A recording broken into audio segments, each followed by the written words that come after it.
कीर्ति के बचपन में ही उसकी माँ मर जाने पर उसका पिता शेखर सुशीला से दूसरी शादी कर लेता है। कीर्ति की सौतेली माँ उसे बहुत सताती है। सौतेली माँ की बेटी दिव्या है।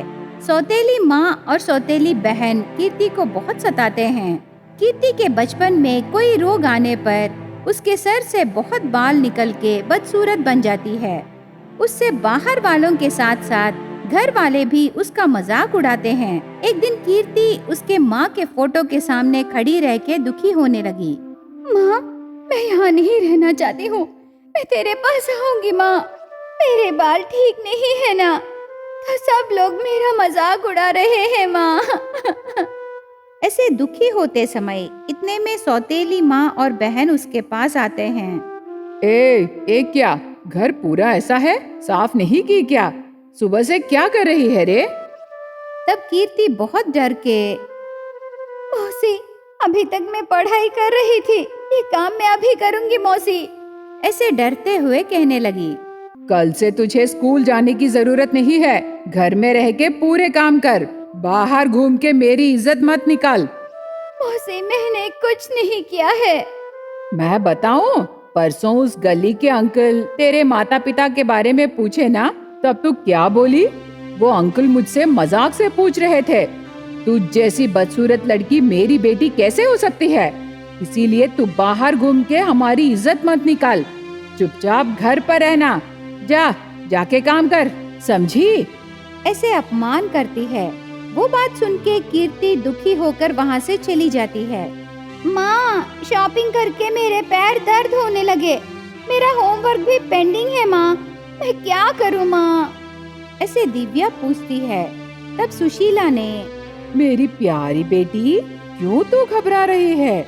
घर में काम वाली है ना, वो करेगी। हे सुनना, घर का पूरा काम हो जाने के बाद मेरी बेटी के पैर दबा के उसका होमवर्क कर।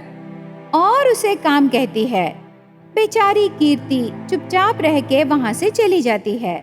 वो घर का काम करके उसके बाद दिव्या के और सौतेली माँ के काम भी पूरा करके घर के बाहर उदास से बैठी रहती है। इतने में उसका पिता शेखर आता है। क्या हुआ कीर्ति, क्यों इतनी उदास हो? ऐसे पूछता है। तब कीर्ति ने स्कूल जाने से माँ मना कर रही है कह के, पापा आप मौसी को बताइए ना, मैं स्कूल जाना चाहती हूँ पापा, ऐसे कहती है। पर शेखर सुशीला से डर के, तेरी मौसी की बात सुन बेटी, स्कूल छोड़ दे। ऐसे कह के शेखर वहाँ से चला जाता है। पिता भी मौसी से डर रहा है सोचकर कीर्ति बहुत दुखी होती है। अगले दिन सुबह हर रोज की तरह स्कूल जाने के लिए रेडी होकर बाहर आती है कीर्ति। तब सुशीला ने, अरे हो लड़की, मैं तुझे स्कूल जाने से मना की ना? मौसी प्लीज मुझे स्कूल जाने दो, मैं पढ़ना चाहती हूँ। तुझे ऐसे नहीं रे, 2 मार खाने से सही ठिकाने आएगी। वो लकड़ी लेके बहुत मारती है। कीर्ति रोती हुई, मत मारो मौसी प्लीज, ऐसे मनाने लगी। हम फंक्शन से आने तक घर का पूरा काम हो जाना चाहिए, समझी? ऐसे डांट के वो चली जाती है। कीर्ति रोती हुई जाकर एक जगह बैठी रहती है। मैं मर जाऊंगी, मैं अपनी माँ के पास चली जाऊंगी। कीर्ति ऊपर उठ के घर से दूर रही कुएं के पास जाकर उसमें कूद देती है। वो कुएं से गहराई तक जाकर एक अजीब दुनिया में पहुंचती है। वहाँ सब कुछ अजीब रहते हैं। अरे ये कैसी अजीब दुनिया है, मैं कुएं में कूदी ना तो यहाँ कैसे आ गई? वो आश्चर्य होकर आगे जाने लगी। इतने में उसके सामने सुनहरे बाल रहे एक बूढ़ी औरत उसे दिखाई देती है। उस सुनहरे बालों की दादी को देखकर कीर्ति आश्चर्य होके दंग रह जाती है। हे लड़की, यहाँ कैसे आई? ये अजीब दुनिया है, पता है यहाँ आए लोग वापस जिंदा नहीं जा सकते। वो कहती है। पर कीर्ति बिल्कुल नहीं डरती। मैं अपनी जान देने के लिए कुएं में कूदी, पर पता नहीं मैं इस अजीब दुनिया में कैसे आ गई, ऐसे कहती है। तब बूढ़ी औरत ने, इतनी छोटी उम्र में तू क्यों मरना चाहती हो? ऐसे पूछती है। तब कीर्ति हास्ता पूरा उस बूढ़ी औरत को बताई। उसकी बीती कहानी सुनकर बूढ़ी औरत ने, तेरी कहानी सुन के मुझे बहुत दुख लगा। आज से तेरी सारी परेशानियां दूर हो जाएंगे। ऐसे कह के उसे एक वरदान देती है। उससे कीर्ति के बाल सुनहरे होके वो सुंदर बन जाती है। कीर्ति अपने आप को देखकर खुशी से झूम उठती है। समझ में नहीं आ रहा ये सपना है या सच, ऐसे आश्चर्य हो जाती है। तब बूढ़ी ने, ये सरासर सच है, तुझे सब अच्छा होगा, पर यहाँ जो हुआ तू किसी से भी मत कहना। ऐसे कह के कीर्ति को पीछे भेज देती है। कीर्ति के बाल सुनहरे हो जाने पर वो खुशी से घर जाकर आईने में देखने लगी। मैं बहुत सुंदर लग रही हूँ, आगे से कोई भी मेरा मजाक नहीं उड़ाएंगे। उसी समय बाहर से सौतेली माँ और बहन दोनों घर आकर कीर्ति को देखकर शॉक हो जाते हैं। अरे तू इतनी सुंदर कैसे हो गई? तुझे ये सुनहरे बाल कैसे आए? पता नहीं मौसी, थोड़ी देर पहले मैं नींद से उठ के देखी तो ऐसे हो गए। ऐसे कह के घर के काम करने चली जाती है। दोनों आश्चर्य होकर, माँ वो इतनी सुंदर कैसे हो गई? उसके बाल काट देना है, वरना वो हमारी बात नहीं सुनेगी। दोनों उस दिन रात को शेखर बाहर जाने के बाद, सुशीला और दिव्या कीर्ति सो जाने के बाद उसके सुनहरे बाल काटने जाते हैं। तब कीर्ति के बालों में हाथ रखते ही वो सांप में बदल के दोनों को काट देती है। उससे दोनों जोर से चिल्ला के बेहोश होके गिर जाते हैं। उनकी आवाज सुन के कीर्ति नींद से उठती है, पर उसे कुछ समझ में नहीं आता और तुरंत एम्बुलेंस को बुला के हॉस्पिटल ले जाती है। उससे कीर्ति को कोई माया शक्तियां हैं सोच के सौतेली माँ और बहन उस दिन से कीर्ति को सताना बंद कर देते हैं। धीरे धीरे उनमें बदलाव आने पर कीर्ति प्यार से उसके बाल काट के माँ और बहन को गिफ्ट करती है। इतना प्यार देख के दोनों शर्म से कीर्ति से माफी मांगते हैं। गढ़वाल में रहे वेंकट नाम के किसान को 2 बेटियां हैं। वेंकट की उम्र बढ़ने पर वो बिना काम किए घर पर रह के आराम करने लगा। तब से वेंकट की बड़ी बेटी चंद्रिका घर चलाने लगी। सुबह के समय चंद्रिका शॉप में सेल्स गर्ल का काम करके आए हुए पैसों से बहन हरिता को कॉलेज में पढ़ाती है। चंद्रिका घर चलाने के लिए बहुत मेहनत करने लगी। एक दिन रात को घर के छत पर वेंकट और उसकी बेटियां बिस्तरों पर सोए रहते हैं। तब वो तीनों आपस में ऐसे बातें करने लगे, दीदी हम एसी कब खरीदेंगे? ये क्या बहन, मजाक लग रहा है क्या? हमारे पास कमरे में रिपेयर हुई फैन को ठीक करने के लिए ही पैसे नहीं हैं, लेकिन तू तो एसी के बारे में पूछ रही हो। उस दिन हमारे बुजुर्गों की संपत्ति वो माया महल नदी में नहीं डूबती तो आज हमें ये परेशानियां नहीं रहते हरिता। क्या पापा, आप तो हर समय माया महल के बारे में ही बात करते हो। क्या सच में वो माया महल है? कोई आधार है पापा? है तो दिखाइए ना। अगर मेरे पास आधार रहते तो अभी तक ऐसे क्यों रहता बेटी? वो करोड़ों की संपत्ति हासिल करके मैं तुम्हें महारानियों की तरह देखता ना बेटे। पापा हमें महल रहने के लिए क्या हम राज परिवार के हैं? आपके दादा तो यूं ही कहानी सुना दिए होंगे। सही बोली हरिता, पापा को मैं ये बात बहुत बार बोली। मेरे दादाजी वो महल कैसे हासिल किए आज मैं तुम्हें बताऊंगा।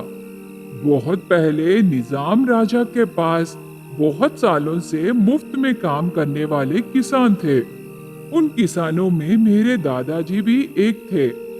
जब ब्रिटिश वाले राज्यों का आक्रमण करना शुरू किए तब निजाम राजा उनकी संपत्ति में से थोड़ा थोड़ा उनके पास काम किए किसानों को उपहार में देने का निर्णय लिए। उसमें मेरे दादाजी को एक महल उपहार में मिला। उस जमाने में निजाम राजा उस महल को नए ज्ञान से निर्माण करने पर सब लोग उसे माया महल कहते थे। ऐसे सब लोग उसे माया महल कहने लगे। मेरे दादाजी इसी गढ़वाल संस्थान के माया महल में बहुत साल रहे, पर एक दिन अचानक से इस इलाके में बाढ़ आने पर वो माया महल डूब गया। उससे हमारा माया महल लापता हो गया। ऐसे वेंकट अतीत के बारे में बताने पर चंद्रिका हंसते हुए थैंक्स पापा, अच्छी कहानी सुनाए। अब हम आराम से सो जाएंगे। चंद्रिका, मैं कहानी नहीं सच कह रहा हूँ। ठीक है पापा, अब हम सो जाएंगे। कल सुबह मुझे जल्दी काम पर जाना है और बहन कॉलेज को जाना है।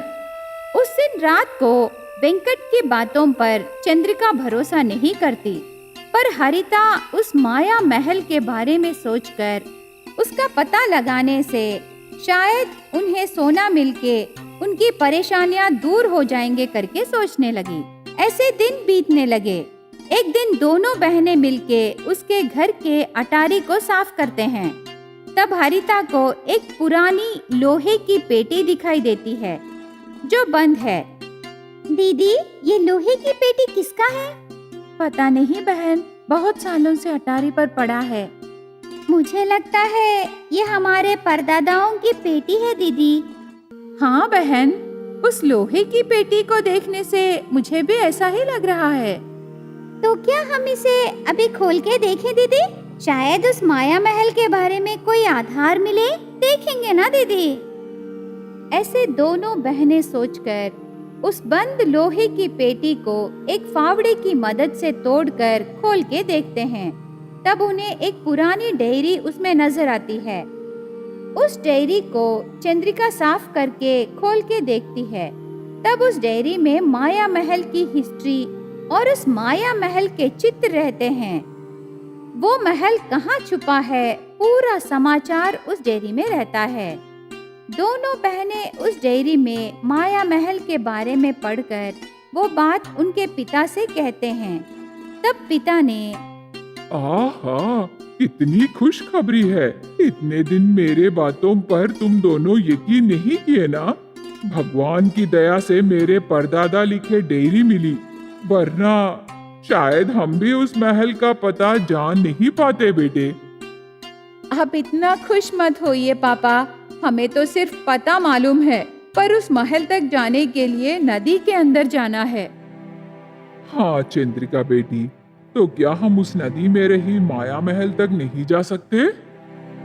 नहीं जा सकते पापा, क्योंकि वो महल नदी के अंदर 1000 फीट गहराई के अंदर है पापा। चंद्रिका की बातें सुन के वेंकट निराश हो जाता है। थोड़ी देर बाद हरिता ऐसे कहने लगी, क्यों नहीं जा सकते दीदी? अगर हमारे पास मिनी सबमरीन रहने से हम 10,000 फीट के अंदर तक भी आसानी से जा सकते हैं दीदी।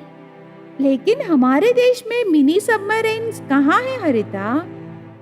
शायद हमारे देश में नहीं है, पर पड़ोस देश में मिनी सबमरीन्स को रेंट पर भी देते हैं दीदी। मैं उनसे रेंट पूछ के हमारे गांव की नदी के पास लाने को बोलूंगी।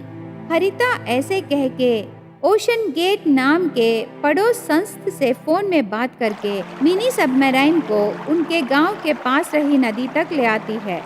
गढ़वाल में रही नदी के पास आई मिनी सबमरीन में चंद्रिका और हरिता और उस सबमरीन का पायलट मिलके नदी में 1000 फीट की गहराई तक जाते हैं। तब उन्हें सच में वहां माया महल दिखाई देती है। इतनी सुंदर महल को देखकर दोनों बहनें आश्चर्य हो जाते हैं। उस सुंदर माया महल को देखने के बाद उन्हें महल के अंदर जाने की इच्छा होती है। उसके बाद दोनों बहनें पायलट को रिक्वेस्ट करके ऑक्सीजन सिलेंडर पहन के सबमरीन से बाहर आते हैं। दोनों बहनें बाहर आकर महल के अंदर जाते हैं। अंदर उन्हें बहुत बड़ा व्हेल फिश सोई हुई नजर आती है। उस व्हेल फिश की पूंछ के पास चमचमाता सोने का खजाना दिखाई देती है। तब वो दोनों बहनें खजाने को हासिल करने के लिए उसके पास तैर के जाकर सोई रही व्हेल फिश को बिना डिस्टर्ब किए वो सोने का खजाना लेकर महल से बाहर आकर सबमरीन चढ़ के नदी के किनारे आ जाते हैं। इस तरह दोनों बहनें बहुत मुश्किल से माया महल में रही खजाने को हासिल करके थोड़ा हिस्सा सबमरीन पायलट को देकर बाकी हिस्से से बहुत बड़ा महल का निर्माण करके खुशी से जीने लगे।